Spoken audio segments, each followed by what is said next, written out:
Bah ouais, ouais, ouais, t'as vu ça? Ouais, putain, le mec, il est trop marrant. Quoi? Quoi? Gérard, quoi? Il t'a mis une main ou quoi? Dans la boîte à chocolat? Et alors? C'est Gérard. Il conne, c'est quoi? Bah, il avait peut-être envie d'une friandise. Mais allez, dégage, vas-y, va, t'as une scène à tourner, là. Putain, mais ils sont cons, les jeunes, là. Putain, ils sont cons, les jeunes. Quoi? Gérard, quoi? Il t'a mis une main où? À l'abricot? Ben, c'est pas grave. Il a un manque de vitamines. C'est Gérard. Putain, mais. Eh, les jeunes stagiaires, putain, mais ils se laissent plus faire, bordel de merde. Eh, c'est pas grave. C'est Gérard. Cette phrase-là, dans le reportage, on l'a entendue plusieurs fois. Plusieurs fois défendue par des personnages du monde, forcément, du cinéma. Eh, c'est pas grave. C'est Gérard. Eh, mais il tient quand même des propos c'est pas grave, c'est Gérard. Ferme ta bouche, c'est Gérard. Ouais, mais quand même là, ouais, mais c'est Gérard. Elle avait qu'à pas venir, elle avait qu'à pas monter dans sa chambre. Ok, mais c'est Gérard. Hein. Ouais, mais là, t'as vu, là, là, il parle quand même de filles de 10, 11 ans. Quoi. Ouais, arrête. Hein. C'est Gérard. Hein. C'est que de l'humour. Hein. Ces petites blagues salaces, dégueulasses, graveleuses. Les gars, vous êtes trop susceptibles. C'est de l'humour. Il rigole. Oh, ça me dégoûte. Oh, ça me dégoûte. Bref. Salut tout le monde. J'espère que vous allez bien et que vous portez bien, malgré tout. Salut à toi si t'es nouveau sur la chaîne. Je te souhaite la bienvenue. Bref, tu l'auras compris, hein. Ma position, elle n'est pas du côté de Gérard deux par deux. Hein. Parce que les conneries, ils les enchaînent deux par deux. Hein. Oh putain, c'est exceptionnel. Mais c'est Gérard.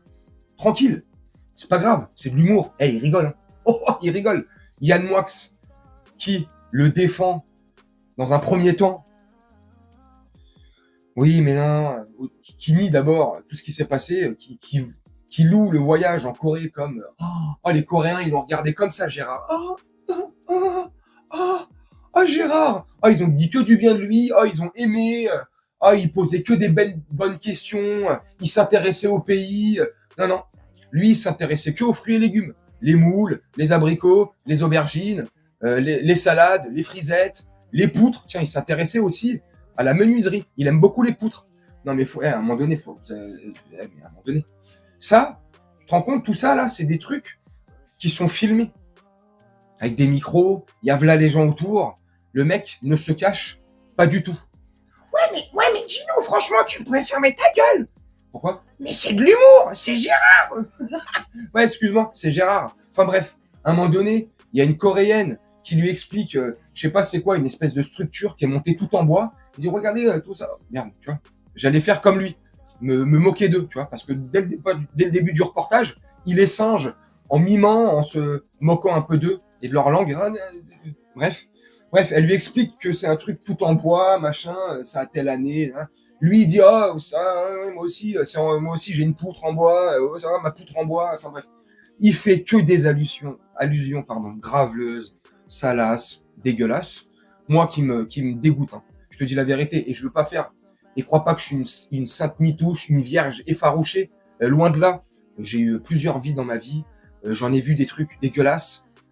Mais à un moment donné, quand t'as 18, 20 ans, t'es avec tes petits potes comme ça, tu puisses penser comme ça, que tu penses qu'avec ton caleçon et ton braquemar, que t'as envie que d'aller défoncer. Voilà, tu vois. Ouais. Tant que ça reste dans le consentement, tout le monde est consentant, voilà, les gens ils font ce qu'ils veulent. Le mec il a quel âge? Et ça fait combien de temps que ça dure? Moi j'ose imaginer commencer dans le privé. J'ose imaginer comme ça. Imagine, figure-toi. Bah vas-y, figure-toi. Non, je déconne. Imagine-toi, je déconne. Imagine-toi un seul instant dans le privé, dans le côté le plus intime qui soit. Pas de caméra, pas de témoin, rien. Lui, peu importe les protagonistes en face, et peu importe ce qu'il peut faire. Comment il doit être. Si en public comme ça, comme je te le dis, et je me répète, devant des caméras et des micros, Je n'ose imaginer. Alors oui, effectivement, présomption d'innocence. Il n'a pas été encore jugé, donc condamné. Ok, ça c'est vrai, c'est un fait. Moi, je parle juste, je donne mon avis et je parle juste de ce qu'on a vu là dans le complément d'enquête et de ce qui sort de sa bouche, de sa tête. Pour moi, complètement malade. Et bon, après, chacun voit midi à sa porte, chacun pense comme il veut. Maintenant, et je vais te conclure aussi la vidéo là-dessus pour pas que ce soit trop longue, ce que je trouve vraiment sale et dégueulasse, c'est qu'on mette en doute constamment la parole de la femme. Alors oui, effectivement, depuis la boîte de Pandore et l'ouverture de l'hashtag MeToo, il y a eu beaucoup de dérives. Effectivement, il faut le souligner. Beaucoup d'hommes ont été accusés à tort et complètement jugés par le tribunal médiatique. Ça, c'est une évidence, c'est une réalité. Mais il y a aussi l'autre côté de la médaille, le revers de la médaille. Il y a aussi des cas pour lesquels c'est vrai. Et heureusement qu'il y a eu ça.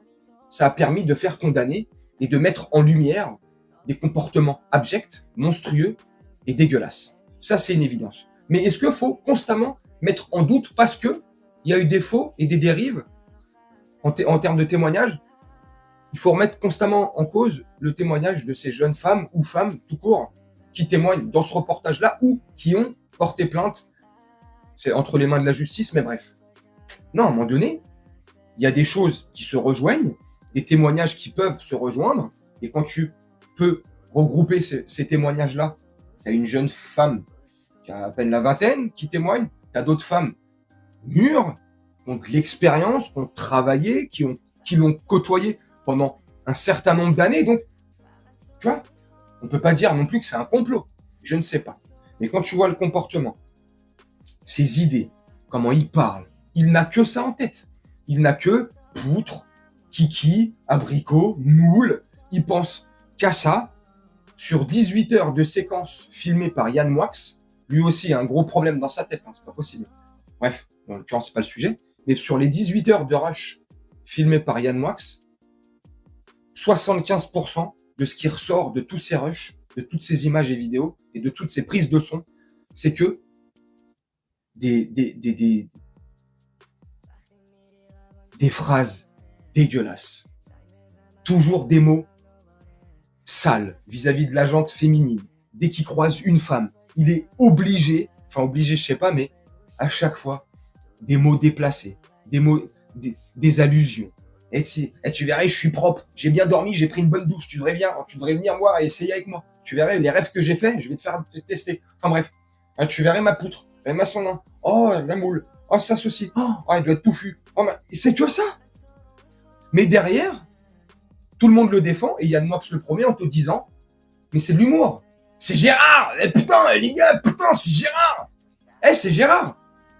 Donc le mec il peut, j'allais dire une bêtise, j'allais me faire striker là. Il peut V-I-O, tu vois, ou pas d'ailleurs, présomption d'innocence, mais il peut agir de façon graveleuse, mais c'est pas grave, c'est Gérard. Bref, je sais pas ce que vous en pensez vous, si je vais trop loin ou pas.